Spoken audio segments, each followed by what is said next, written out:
Welcome back, everyone. If you are a focused learner who just loves getting straight to the facts, well, you are in the perfect place today.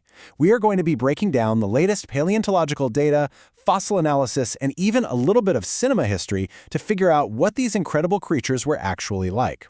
We're looking at 10 absolutely mind-blowing facts about theropods. You know, that incredibly diverse group of bipedal dinosaurs that completely dominated prehistoric ecosystems.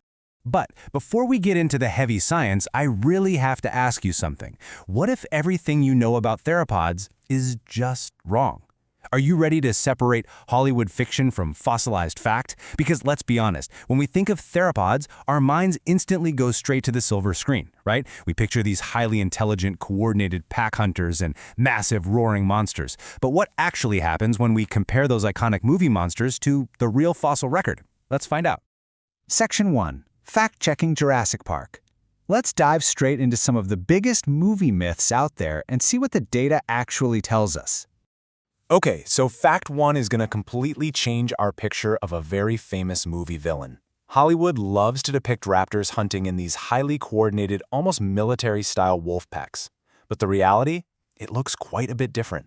According to an analysis out of the University of Wisconsin-Oshkosh, raptors, specifically Deinonychus, absolutely did not hunt in highly intelligent, coordinated packs. Instead, researchers are proposing their behavior was actually a whole lot closer to modern Komodo dragons. And with Komodo dragons, individuals might happen to attack the same animal at the same time, but true cooperation is incredibly limited. In fact, it's so every dragon for itself that baby Komodo dragons are actually at massive risk of being eaten by the adults. Because of that, the babies have to hide up in trees and eat a completely different diet just to survive. Now you might be wondering, how on earth did scientists actually prove this? Because, well, behavior doesn't exactly fossilize, right? It's brilliant, actually. Paleontologists looked at the chemistry of Deinonychus teeth from the Cretaceous period.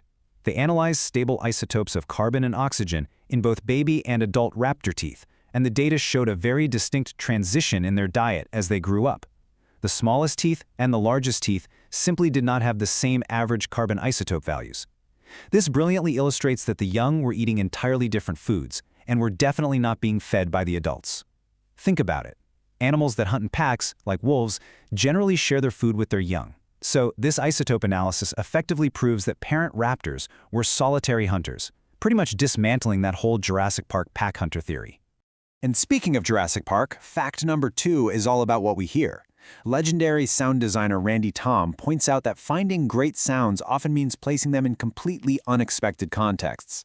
The absolutely terrifying sounds of the T-Rex and the Velociraptor that we all know, they weren't the result of heavy digital processing or computer plugins.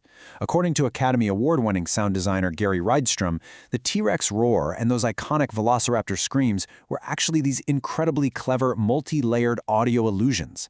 They built those massive sounds by taking real, organic animal sounds, and sometimes even human voices, and layering them together to fill up the frequency spectrum of what a conceptually huge animal would sound like. It is an incredible piece of cinematic history, and it relied entirely on nature, not computers. Section 2. Weaponized heads and skulls. We're shifting away from movie magic now to look at the incredible evolutionary tools of these predators. The crucial point we need to look at here is the massive contrast between facts 3 and 4. Dinosaurs absolutely did not evolve a one-size-fits-all jaw. A recent study looking at 18 different theropod species showed that their skulls were basically evolutionary tools, custom-built for entirely distinct attack styles. On one hand, you've got the Tyrannosaurus rex. It possessed this short, deep, heavily reinforced skull. It essentially functioned as a biological sledgehammer, right? It delivered bone-shattering bites so powerful that the T-Rex would devour its prey completely, bones and all. But then, on the other hand, you have the Spinosaurids. They evolved these lighter, narrow, blade-like snouts designed for surgical finesse. Their heads functioned much more like surgical blades, allowing for rapid, slicing strikes to target softer flesh with incredible speed and precision. So why does all this skull diversity actually matter? Well, it's a perfect textbook example of convergent evolution. Because different dinosaur families independently evolved these highly specialized traits, like those bone-crushing jaws or the slicing snouts, they were able to fill completely unique ecological niches. This meant that different types of massive, terrifying theropods could coexist in the exact same environment without directly competing for the exact same food source. The bone crushers could take down massive targets or scavenge, while the slicing predators could hunt fast-moving animals or fish. Everyone had their own lane. Now let's look at Fact 5, the kinetic skull of Carnotaurus. This horned theropod from South America had a highly flexible hinge joint situated right in front of its eyes. Its skull and lower jaws had these loose sutures which formed a mechanism that allowed the whole skull to be incredibly kinetic. It functioned very much like a modern snake. When it went to swallow a huge chunk of meat, its jaw capacity would actually increase as each loose joint flexed and bowed outward to accommodate the meal. It is just an astonishing piece of biological engineering. Section 3. The carnivorous cannibal. Let's take a look at what extreme survival looked like in the harsh, late Jurassic environments. Fact 6 drops a truly staggering number on us. 3,000. That is the massive haul of individual bones discovered at the My Gap Moor Quarry over in Colorado.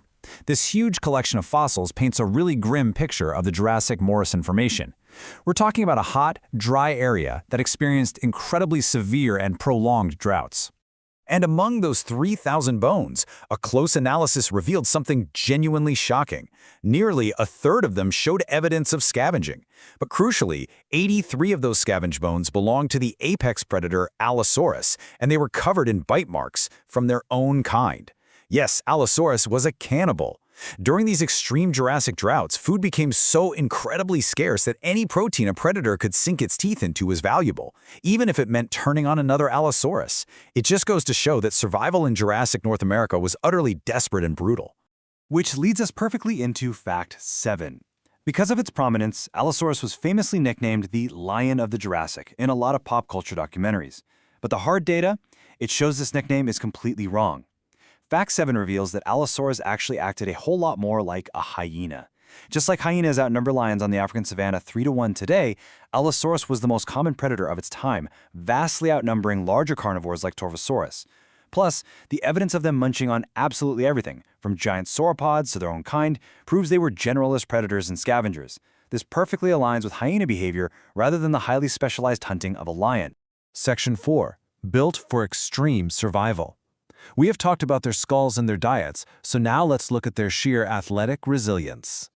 Fact 8 is all about speed and strength. When we measure their indicator of athletic capability, which is based on femur bone strength, just look at Carnotaurus. It scores a 29. To put that into perspective for a second, a modern galloping white rhino scores a 26. This clearly indicates Carnotaurus was vastly faster and highly athletic. Now, compare that to the massive Tyrannosaurus rex, it scores only a 9. That's a number much closer to a modern African elephant. So this data strongly suggests T-Rex was definitely not a fast runner, while theropods like Carnotaurus were absolutely built for high-speed pursuits. Fact 9 brings us to another wild number, 19.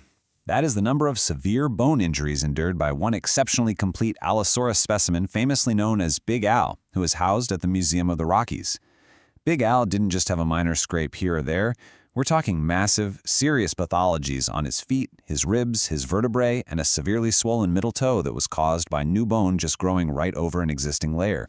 So the crucial question is, how on earth did Big Al survive these horrific injuries for months or maybe even years?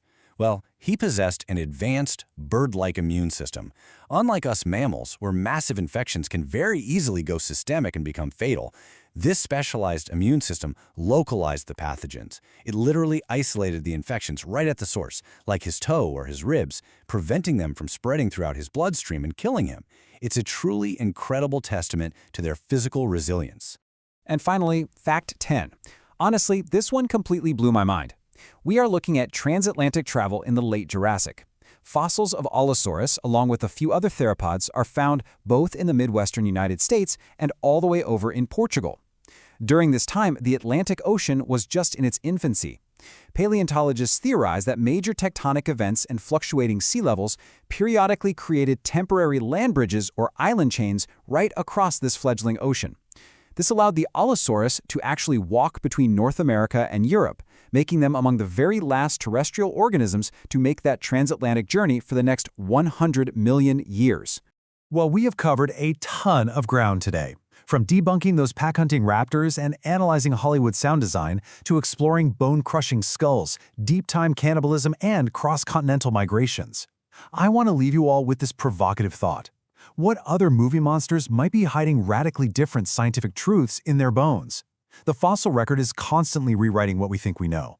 So keep questioning what you see on the silver screen, stay focused, and stay curious about our ancient world. Thanks so much for joining me on this explainer, and I will see you next time.